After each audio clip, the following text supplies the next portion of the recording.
샬롬 유선생의 구속사 천국열차 유도수 목사님의 신구약 성경 파노라마를 낭독하는 시간입니다. 지금은 에베소서 파노라마 4장 4절에서 6절까지입니다. 하나됨의 근거. 몸이 하나요 성령이 하나이니 이와 같이 너희가 부르심의 한 소망 안에서 부르심을 입었느니라. 주도 하나요 믿음도 하나요 세례도 하나이요 하나님도 하나이시니 곧 만유의 아버지시라. 만유에 계시고 만유를 통일하시고 만유 가운데 계시도다. 에베소서 4장 4절에서 6절. 사도는 교리 부분 1장에서 3장까지를 끝마치고 성도들이 힘써 행하여야 할 첫 과제로 성령이 하나 되게 하신 것을 힘써 지키라 하고 말씀했습니다. 그렇게 한 사도가 본 단원에서는 우리는 어떻게 해서 하나인가 하는 하나됨의 근거를 제시해주고 있습니다. 상론에 들어가기에 앞서 첫눈에 사도는 성령도 주도 하나님도 하나이시라고 성삼위 하나님을 말씀하고 있는 것을 보게 됩니다. 이것은 대단히 중요한 요점입니다. 하나님의 나라 건설, 다시 말씀드리면 교회를 세우심은 성부, 성자, 성령 삼위 하나님에 의해서 세워졌기 때문입니다. 1장에서 성부는 택하시고 4절, 성자는 구속하시고 7절, 성령은 인치심을 봅니다. 13절, 2장에서 교회가 성령 안에서 예수 안에서 하나님의 거하실 처소가 되기 위하여 지어져 가고 있음을 봅니다. 22절, 3장에서도 성령으로 말미암아 강건하여지고 16절, 그리스도께서 마음에 계시고 17절, 하나님의 모든 충만하신 것으로 충만하게 하시기를 구하고 있습니다. 19절, 이뿐만이 아닙니다. 이제는 유대인과 이방인이 둘이 하나가 되어 예수 그리스도로 말미암아 성령 안에서 아버지께 나아감을 얻게 되었다고 말씀합니다. 2장 18절, 교회론을 증거함에 있어서 사도가 삼위 하나님의 사역을 얼마나 강조하였는가를 상기할 때 하나됨의 근거를 논함에 있어서 성령도 주도 하나님도 하나이시니라고 말씀하고 있는 것은 새삼스레 놀라운 일이 아닙니다. 도표 21을 보십시오. 전체 주제와 단락의 제목들과를 연결시켜서 대의를 한눈에 보도록 하십시다.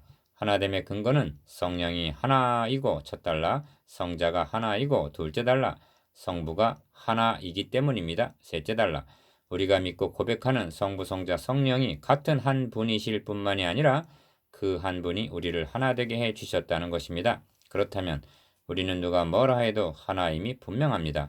이제 하나 되게 하신 것을 힘써 지켜야 함은 너무나 당연한 것입니다. 1. 성령이 하나, 큰 일, 성령이 하나. 4절에서 6절까지의 3절 말씀 속에서 하나라는 말씀을 7번 하고 있는데 4절에서 3번, 5절에서 3번, 그리고 6절에서 1번이 나옵니다. 좀 더 자세히 관찰해 보면 4절에서는 성령님과 관계하고 있으며 5절에서는 성자이신 예수 그리스도에 대한 것입니다.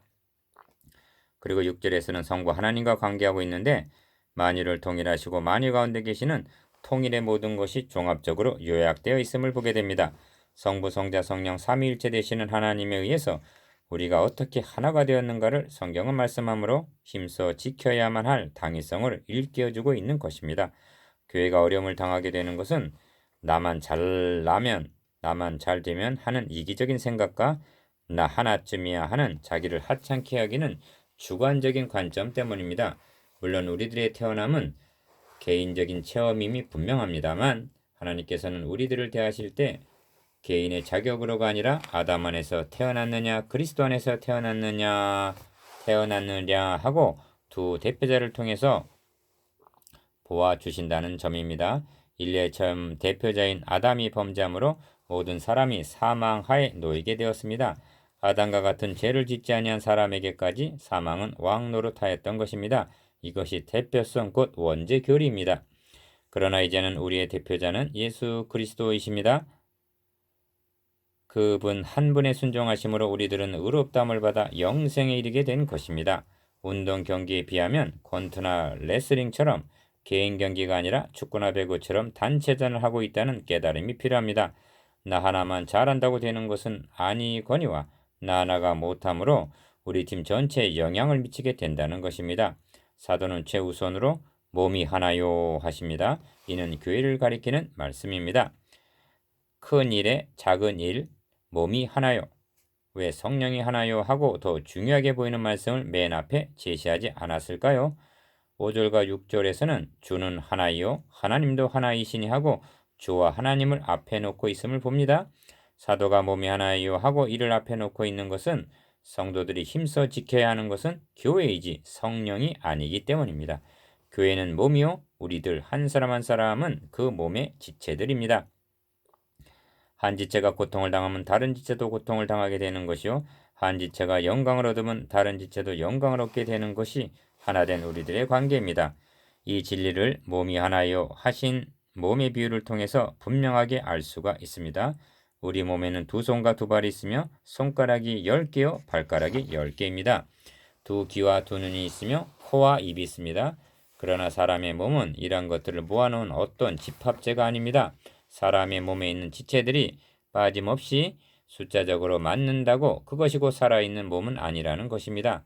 뿐만 아니라 그것들을 마음대로 떼었다 붙였다 할 수 있는 것도 그렇게 해도 되는 것이 아닙니다. 그것들은 근육과 혈관과 신경 등으로 뗄래야 뗄 수 없는 나눌래야 나눌 수 없는 그렇게 연결되어 있습니다. 이 작은 이 한시에 의하여 태어남 나아가 몸의 지체들은 그것들이 있기 전에 하나의 아주 작은 씨에서 비롯되었다는 것을 보게 됩니다. 베드로전서 1장 23절은 너희가 거듭난 것이 썩어질 씨로 된 것이 아니요 썩지 아니할 씨로 된 것이라고 말씀합니다. 성령이 하나요 하는 말씀은 우리는 한 성령이라는 씨에 의해서 태어났다는 뜻이기도 합니다. 그렇다면 우리는 하나임이 분명하고 이를 힘써 지켜야만 하는 것입니다. 성도 상호 간의 관계가 이와 같다는 것입니다. 우리들은 이렇게 하나에서 시작되었습니다. 그렇다고 모든 성도들이 똑같다거나 똑같은 은혜와 은사를 받았다는 것을 의미하는 것은 아닙니다. 거기에는 손이 하는 일과 발이 하는 일이 다르며 손가락 하나하나가 하는 일이 다릅니다. 눈과 같이 더 귀하게 보이는 것도 있으며 덜 귀히 보이는 것도 있게 마련입니다. 그러나 분명한 것은 이 모든 지체들은 몸으로 하여금 재구시를 하게 하는 큰 목표와 동일한 목적을 위해서 일하고 있다는 점입니다. 이것이 몸이 하나라고 하신 말씀 속에 포함된 진리들인 것입니다. 이렇게 해주신 분은 성령님이십니다. 그래서 다음으로 성령이 하나이니 하십니다.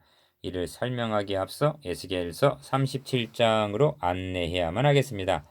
작은 삶, 몸에 생명을 불어넣는 성령. 에스겔은 골짜기에 뼈가 가득한 것을 보게 되었습니다. 그 뼈들은 심이 많았고 아주 말랐더라 했습니다. 에스겔 선지자는 여호와의 명령에 의지하여 뼈들을 향해 대언을 합니다. 내가 명을 조차 대언하니 대언할 때 소리가 나고 움직이더니 이 뼈 저 뼈가 들어맞아서 뼈들이 서로 연락하더라. 또 보니 그 뼈에 힘줄이 생기고 살이 오르며 그 위에 가죽이 덮이나 그 속에 생기는 없더라 했습니다. 에스겔 선지자는 다시 생기에게 대언합니다. 그 명대로 대언하였더니 생기가 그들에게 들어가며 그들이 곧 살아나서 서는데 지극히 큰 군대더라 했습니다. 교회가 몸이라고 한다면 몸의 생명은 무엇입니까? 그 몸을 활동하게 하는 생기는 무엇인가 하는 물음을 하게 되는데 이에 대해서 성경은 즉각적으로 몸이 하나요 성령이 하나이니 하고 답변하고 있는 것입니다. 사도행전 1장에서 사도들은 성령이 임하시기 전에는 예루살렘을 떠나서는 아니 된다는 분부를 승천하시는 주님께 받게 됩니다. 그들은 기다렸습니다. 오순절 날이 이미 이름에 저희가 다 같이 한 곳에 모였더니 저희가 다 성령의 충만함을 받게 됩니다. 갈릴리 사람들이 성령의 사람들이 되었던 것입니다. 생기가 그들 속에 들어가며 놀라운 역사가 일어났습니다. 교회를 하나 되게 하신 것은 성령의 역사입니다. 성령으로 거듭남이 없이는 교회의 지체가 될 수 없습니다. 누구든지 그리스도의 영이 없으면 그리스도의 사람이 아닙니다. 반대로 그리스도인들은 다 같은 영을 모셨다는 것입니다. 우리들은 한 영에 의해서 새 생명을 소유하게 된 형제요 자매들이라는 것입니다. 이 점을 다음 단계인 이와 같이 너희가 부르심의 한 소망 안에서 부르심을 입었느니라고 하신 한 소망 안에서의 부르심을 통해서 더욱 명백하게 깨닫게 됩니다. 4. 소망이 하나요. 사도 바울을 통하여 말씀하시는 바를 살펴보노라면 경탄을 금할 수 없게 합니다. 지금까지 몸이 하나여 성령이 하나이니 하시고 나서 소망도 하나다 하십니다. 어찌하여 이 시점에서 너희가 한 소망 안에서 부르짖음을 입었다고 말씀하고 있는 것일까요? 요한 1서 3장 2절에 사랑하는 자들아 우리가 지금은 하나님의 자녀라 장래 어떻게 될 것은 아직 나타나지 아니하였으나 그가 나타나심이 되면 우리가 그와 같을 줄 아는 것은 그에 계신 그대로 볼 것을 이남이니 하셨습니다. 우리는 몸도 하나요 성령도 하나임이 분명합니다. 우리가 지금은 하나님의 자녀인 것도 분명합니다. 그러나 하나님의 자녀로서의 영광은 아직 나타나지 않았다는 점입니다. 다시 말씀드리면 몸도 하나요 성령도 하나요 다 같은 하나님의 자녀로서 형제요 자매들이지만 아직까지는 여러 면에서 다른 데가 있다는 것입니다. 얼굴 생김도 다르고 피부 색깔도 다르며 학벌의 차이와 빈부의 차이가 엄연히 존재하고 있습니다. 어떤 사람은 몸의 한 부분이 온전치 못하기도 합니다. 외관상 똑같은 형제는 한 사람도 없다고 해도 과언은 아닙니다. 그뿐 아니라 우리가 자라난 환경이 다릅니다. 지금까지 걸어온 과정이 다릅니다. 누구는 좀 선하고 누구는 더 험악한 세월을 보냈습니다. 성이 다르고 출신 성분이 다릅니다. 그러나 제각기 다른 외모적인 것이 그가 나타나심이 되면 우리가 다 그와 같아진다는 것입니다. 우리의 낮고 천한 몸이 주님의 영광의 몸과 같이 변화된다는 것입니다. 이것이 어떻게 가능합니까? 우리는 한 몸에 속해 있기 때문입니다. 우리들 속에는 같은 성령을 모셨기 때문입니다. 우리들 사이에 하나됨의 많은 장애 요소가 있다 하더라도 그날 가서는 그것이 아무 문제도 될 것이 없습니다. 너희가 한 소망 안에서 부르심을 받았다는 말씀이 이것을 의미합니다. 교회가 왜 분열과 불화의 어려움을 겪습니까? 그것은 앞에 한 소망을 바라보지 않고 각기 다른 뒤를 돌아보기 때문입니다. 미래에 대한 소망이 아니라 과거에 대한 논쟁을 일삼기 때문입니다. 이제 아시겠습니까? 위로가 됩니까? 그리고 성격적인 차이라든가 다른 요인으로 해서 하나됨을 맛볼 수 없었던 여러분에 대해서 사랑 가운데서 서로 용납할 수 있는 그런 용기가 납니까? 우리는 몸도 하나여 성령이 하나이니 한 소망 안에서 부르심을 입었습니다. 큰 이, 주도 하나, 성자도 하나. 둘째 단락에서는 주도 하나요 하고 주님을 중심해서 한 믿음과 한 세례에 대해서 말씀하고 있습니다. 교회는 그리스도의 몸입니다. 그래서 몸이 하나요 했을 때 그 몸의 머리가 누구냐 하는 질문이 나옵니다. 주님은 우리의 머리가 되십니다. 그래서 즉각적으로 주도 하나요 하고 말씀하고 있는 것입니다. 우리의 주는 오직 한 분뿐이십니다. 천하인간의 구원을 얻을 만한 다른 이름을 우리에게 주신 일이 없습니다. 두 번째 이름은 없습니다.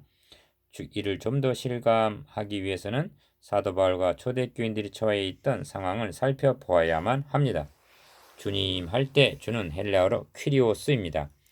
이 말을 소문자로 쓰면 노예들이 자기들의 상전을 가리킬 때 사용하는 말입니다만 대문자로 쓰면 로마 제국을 통틀어 오직 한 사람뿐인 가이사를 가리키는 말이 됩니다. 그들은 인사할 때 가이사가 우리의 퀴리오스요 하면 옳소 가이사가 우리의 주님이시오 했습니다. 그런데 아니요 예수 그리스도께서 우리의 퀴리오스요 하고 고백하는 사람들이 나타나게 되었던 것입니다. 큰 이의 작은 일 그리스도가 우리의 퀴리오스요. 사도행전 2장에 나오는 베드로의 설교의 결론은 이러합니다. 그런즉 이스라엘 온 집이여 정령할지니 너희가 십자가에 못 박은 이 예수를 하나님이 주와 그리스도가 되게 하셨느니라. 교회는 다름 아닌 예수 그리스도를 주라고 신하며 고백하는 사람들의 공동체인 것입니다. 주는 오직 한 분뿐입니다. 주여 하는 것은 주인님하고 부르는 것을 뜻합니다. 너희는 너희의 것이 아니라 값으로 산 것이 되었으니 그런즉 너희 몸으로 하나님께 영광을 돌리라고 말씀합니다. 이것을 알고 고백하는 것이 교회의 통일을 유지하는 길입니다. 우리의 주인은 오직 한 분 예수 그리스도이십니다. 나를 위해 죽어 주신 분은 오직 한 분뿐입니다. 나를 피로 값주고 사신 분은 한 분밖에 없습니다. 사망의 포로에서 해방시켜 주신 분은 그분 말고는 아무도 없습니다. 우리가 우리의 주인이 아닐 뿐만 아니라 다른 누구도 우리의 주인이 될 수가 없습니다. 또 알아야 할 것은 우리는 또한 다른 누구의 주인이 될 수도 없습니다. 우리 모두에게는 오직 한 주가 계실 뿐입니다. 우리는 다 그분의 종이요 그분의 소유인 것입니다. 이를 망각하고 내가 주인 행세를 하려고 할 때 성령이 하나 되게 하신 일에 분쟁이 일어납니다. 다음으로 믿음도 하나요 하신 믿음에 대해서 상고해 보겠습니다. 큰 이의 작은 이 믿음도 하나요. 먼저 생각할 것은 한 믿음을 성령님의 사역과 함께 설명하지 않고 주님의 사역에 내가 포함시키고 있느냐 하는 것입니다. 사도 바울은 지금 교회의 통일성을 왜 유지해야만 하느냐, 어떻게 하면 성령이 하나 되게 하신 것을 힘써 지켜나갈 수가 있느냐를 말씀하고 있는 중입니다. 그 이유 중에 하나가 믿음도 하나라는 것입니다. 그런데 그 한 믿음이 무슨 말씀 뒤에 오느냐 하면 주도 하나요 다음에 오고 있다는 점입니다. 믿음도 하나요 하는 말씀은 우리는 같은 믿음을 가지고 있다, 똑같은 신앙을 고백하고 있다, 우리의 믿음은 하나지 둘이 아니다. 그렇다면 그 믿음은 무엇이냐? 다름 아닌 예수 그리스도를 나의 주로 고백하는 믿음이라는 것입니다. 그래서 믿음을 주도 하나요와 결부시키고 있는 것입니다. 하나님께서는 우리를 구원하시기 위하여 독생자를 보내주셨습니다. 우리의 죄를 우리에게 돌리지 아니하시고 죄를 알지도 못하신 자로 우리를 대신하여 죄를 삼으셨습니다.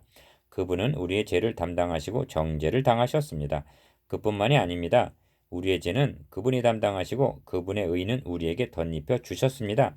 그 의의 예복을 입고 하나님께 나아감을 얻게 되었습니다. 교회란 이러한 한 믿음을 가진 사람들의 모임인 것입니다. 아무리 우리와 같이 있다 해도 이 신앙을 고백하는 사람이 아니라면 그는 한 믿음을 가진 사람은 아닙니다.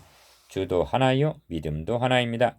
로마서 10장 9절 말씀에 너가 만일 너의 입으로 예수를 주로 시인하며 또 하나님께서 그를 죽은 자 가운데서 살리신 것을 너의 마음에 믿으면 구원을 얻으리니. 그렇습니다. 교회란 순교를 당하면서도 예수 외에는 우리에게 다른 주가 없다는 믿음으로 고백하는 사람들의 모임인 것입니다.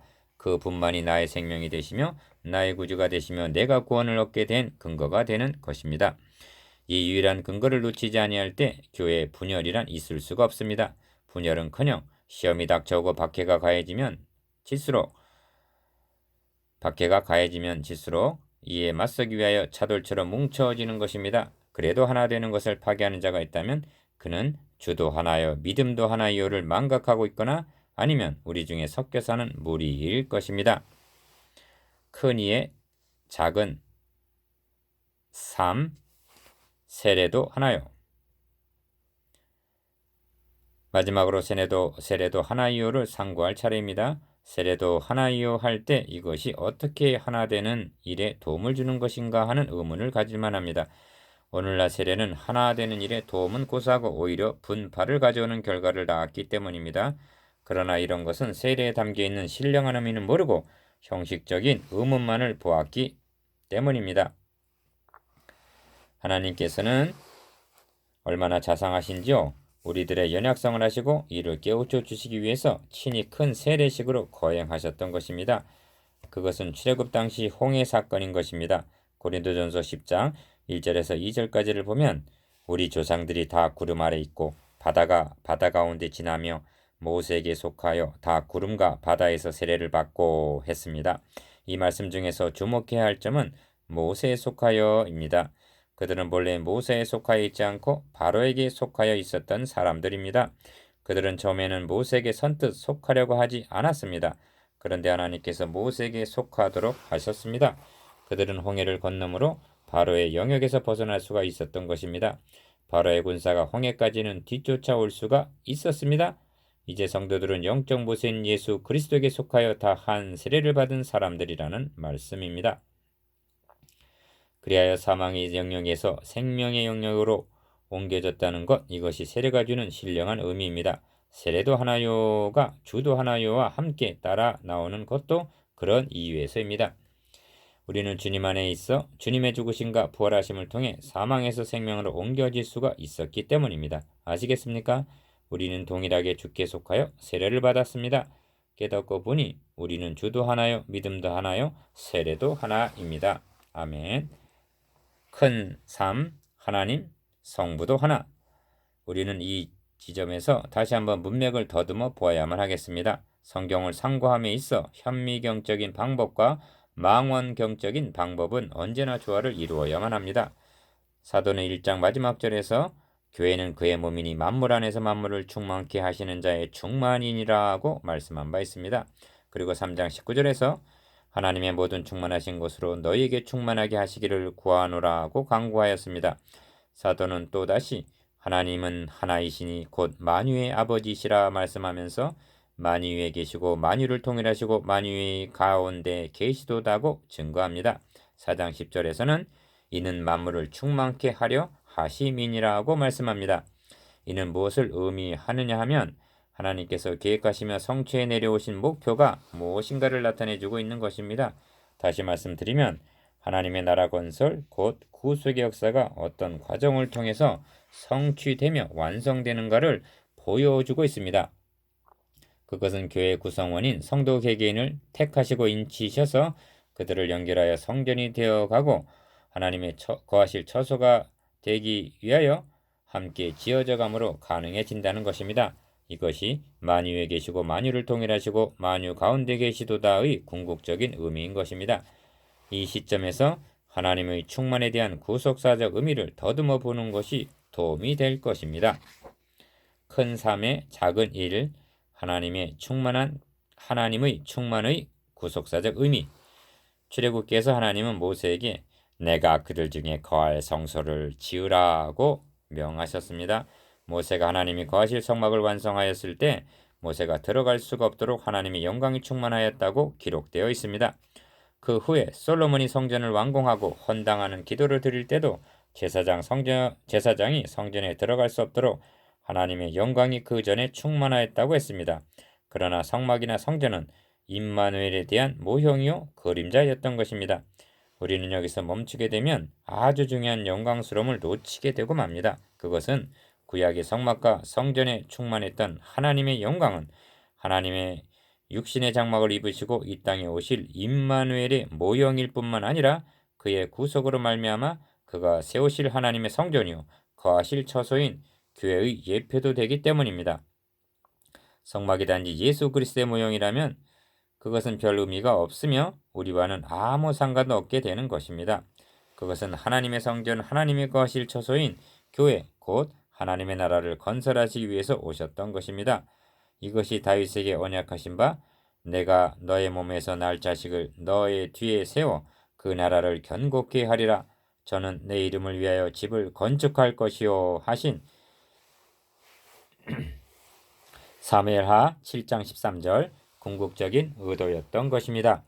그렇다면 참것의 그림자인 성막과 성전에 하나님의 영광이 그토록 충만하였다면 내가 이 반석 위에 내 교회를 세우리라 하신 피로 값주고 사신 주의 몸된 교회에 하나님의 영광이 얼마나 더욱 충만할 것입니까?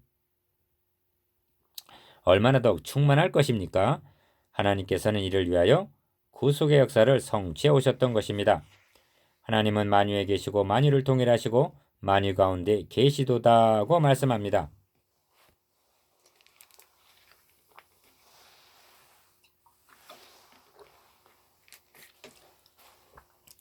영광스러운 로마서의 교리 부분도 이는 만물이 주에게서 나오고 주로 말미암고 주에게로 돌아감이라 영광이 그에게 세세히 있으리로다. 아멘 하고 로마서 11장 36절 끝맺고 있음을 봅니다.